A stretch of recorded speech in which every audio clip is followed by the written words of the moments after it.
Hi all, this is Pradeep. Today I come up with a solution which is for deployment of Kubernetes object from GitHub Actions. So basically, I already have a micro KTS cluster. In your case, it may be any cluster, it may be EKS or GK, it may be anything, but we required the this kubeconfig file. So already have the micro-KTS cluster. So I installed the micro-KTS on my Ubuntu server. This is sitting in EC2. And then if you don't have any idea, like if you don't have any cluster, you can create a micro-KTS. So basically, I already created a video and I have already have a blog. So you can go through this and you can create the cluster. So by default, the micro-KTS cluster is only accessible. It's not accessible from outside. So for that you need to do some customization. So I already discussed all the things in this video, so you can go through this video. So now our microcatches cluster is ready. Next what we can do is we can get the my config file, kube config file. Then we can so if you have the config file, then we are good. Okay, so it maybe in your case maybe gk or ek, so you just want to generate the kube config file. Then you just want to made this file as a secret in GitHub Actions. So then we are good. We have the connection from GitHub Action to Kubernetes cluster, right? So basically my EC2 sitting in this AWS, but again our uh, GitHub is sitting in one place, right? So we need to make a connection. So for that connection we require this kube config file. Okay, so coming to kube config file, it contain all the information like user and then certificate informations, then server cluster, control plane, API server, IP and other information, right?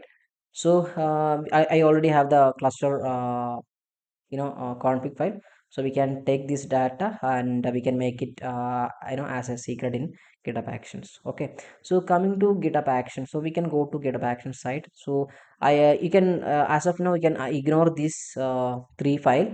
Only concentrate the deployment workflow and then this workload folder. Okay, so we can go to the pipeline. So basically this is my pipeline name and this is a manual like I made it as a manual trigger pipeline. So basically in your case it may you can made it as a like automatic trigger, like when get a new changes in the main repository or other repository, automatically the pipeline will trigger. So that you can configure here.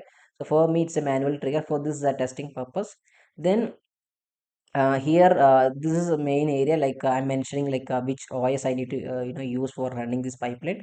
So this operating like the server will provided by the GitHub itself, and all the remaining commands will running inside this server.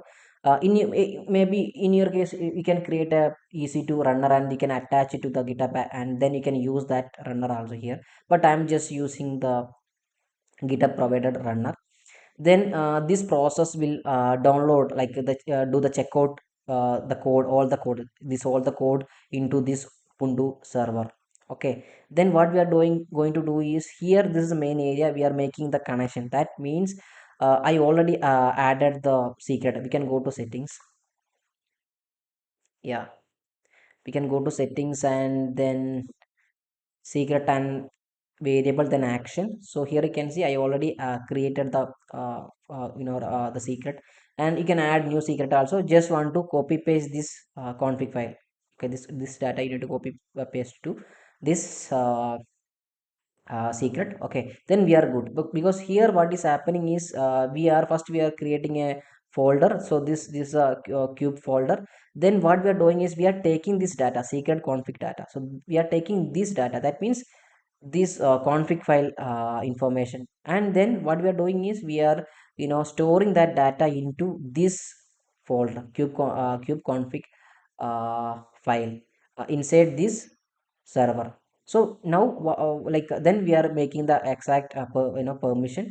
Then we are good. So this server can access now the cluster sitting in EC2. Now the Ubuntu server which provided by GitHub can access the cluster, because we already stored the secret into this folder. So this is, if you have if you done that process, then it's good. Then we are making the correct permission. then we are good. So next what we are going to do is then we can start using the Kubernetes kubectl commands. So for deploying the component we can use kubectl apply -f and then dot means coming to this workload, like I'm copy pasting all the workload. So here you can see this just a for a deployment. I'm just creating a deployment with 3 replica set, and then my image is nginx. So just creating deployment and then with 3 replica set. So this deployment is sitting in workload. So that's why first what we'll do is first we'll go to this folder. Okay, because the checkout is download all the files. So then folders. Okay, so then we can go to this folder, that means this folder workload. Then what we are doing is kubectl apply hyphen dot, then it will this deployment will create in that cluster, because already we have the access to the cluster. Okay, so we can run the pipeline. We can go to the pipeline. Before we can check like is there any deployment is there in default namespace. Okay, kubectl get deployment. See, no deployment is there in the default namespace. Okay, so we can trigger this pipeline. We can go to action, then yeah, so we can go to action, then deploy. This is our name, right? So coming to the pipeline, this is our name. Okay, so actually we can create multiple YAML files. So based on that, new pipeline will generate here in below of this pipeline. Okay, so then we can go to run workflow. So basically this button is available because of this line. So because it's manually we can trigger manually. Okay, so we can trigger the pipeline. We can refresh. Yeah, now the pipeline is running. So we can go to the pipeline. So here you can see first it will do the checkout. It will download all the content to the runner server. Then it will do the cd. So first we will go into the cd, then applying. So now you can see the deployment is created. So we can go to the cluster. Now we can check again. Now you can see there is a deployment is created. We can check the the ports information. So 3 port is there because the deployment is required 3 ports, right? So now we created the port, that is good, right? So later some other guy is coming, they want to create another object. It may be any object, but I'm going to create a service. Okay, we are going to create a service to access the deployment. Okay, so what I'm going to do is I'm just go to the pipeline. I'm going to the code, then I'm going to workload.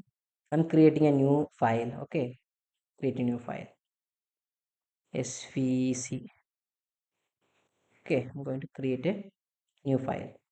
So what the what svc is doing is it is a node port. It's a service, it's a node port. So we can access the service by using the server ip of the server, and then port, node port. Okay, so then what we'll get in the backend, like it will point, this service is pointing to app to the port which has the app nginx label. Okay, so we can commit these things. Okay, so coming to svc, so what happening you can access the service by using the ip and then this port. Then this service will going to this like the ports which has the label. So coming to our deployment, so here you can see we have the same label. Okay, so this port has the same label. So what is happening is the service will create and the service will pointing to this ports. Okay, so we can go to and pipeline and trigger the pipeline. Before we can check is there any services available or not in the uh, cluster service. Okay, this is a default service that is related to control plane, so don't worry about that one. So we can go to the pipeline again and we can trigger. Okay, action, and then pipeline, we can trigger. We can refresh. Yeah, go to deployment and doing the checkout, and then config file is configured. And then here you can see first one, this one is there is no change because coming to the data, like we can go to the code. Yeah, so workload. we have two file, deployment YAML and svc. Okay, so coming to deployment, there is no changes because we already have the deployment created and there is no changes, so that's why it's unchanged. But here service is a new one, so that's why it's created. So service is created. So we can go to the cluster now. See, we have new service, right? So we can access here. You can see this is our node port, node port. Okay, so we can take the IP of the server, public IP. Then you can go to incognito. Yeah, then what is the port? Port. Okay, okay, this is the port. Okay, we can access. And second, what is happening? Think service is created, right? Yeah, service is created. Then can access.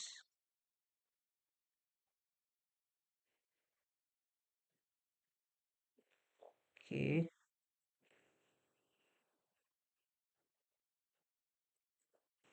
see, it's accessing. So the nginx content is coming from the these ports. Okay, so I think, yeah, that's it. I think you hope you got the idea like how we can create the GitHub action pipeline for the Kubernetes deployment. Also, I'm going to, maybe I can create some more videos related to Argo Studio or Helm Chat. We can, check like how we can create the pipeline with these tools. Also, I have multiple playlist. You can go through these things. I have Kubernetes playlist and then AWS and then GitHub Action Linux and so many things. Also, I'm planning the MLOps related stuff like how we can deploy MLOps codes and then monitor the ML model. So that is also I'm going to plan. So you can, if you feel if you are interested, you can check out this playlist also.